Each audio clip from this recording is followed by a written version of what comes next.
Hej. Jeg hedder Katrine, og jeg går i 3. I her på HTX, her på Skanderborg Teknisk Gymnasium. Ja, og jeg hedder Lauke, og jeg går i 3. M, og jeg har Biotech her på HTX Skanderborg, og hun har Tech Design. Yes. Så jeg vil lige fortælle lidt om min studieretning, og det er teknologi og design på teknologi på A og design på B-niveau. En typisk dag for mig, det kunne være, at jeg møder kl. 8 og har fri igen kl. 11.35. Det kunne være en dag, hvor vi var nede i værkstedet hele dagen og lavede noget. Det kan også være, at jeg har en fuld dag fra 8 til 15.15, hvor jeg også har nogle af de andre fag. Og jeg har bioteknologi på A og matematik på A, og en hverdag for mig kunne være, at jeg møder ind klokken 8 for eksempel, og har bioteknologi, og så har vi noget pause, og så måske noget engelsk, og slutter af med filosofi, som er et valgfag for eksempel. Og nogle dage møder jeg også ind kl. 10.30 her i 3.G.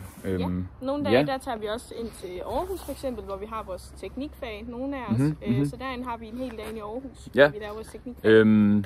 Og vi har også været på en studietur i 2.G, hvor vi var i Belgien, Bruxelles. Det var mega spændende. Så der fik vi selv lov til at vælge, hvor det er, vi vil hen, selvfølgelig med nogle begrænsninger, men det var super fedt. Og noget af det, der er rigtig godt her ved SU, det er, at der er et rigtig godt fællesskab. Yes, det er indgangen til skolen. Der er et rigtig godt fællesskab og nogle rigtig dygtige lærere med nogle gode kompetencer. Og så er vi jo rigtig søde ved hinanden og meget samarbejdsvillige.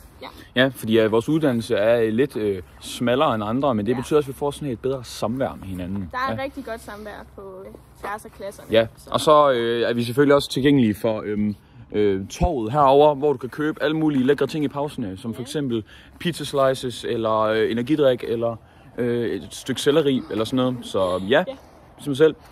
Hvis jeg har nogle flere spørgsmål, så stil dem til online uddannelsesseminaret. Og så ses vi jo til online eventet der. Yes, vi glæder os så meget til at svare spørgsmål.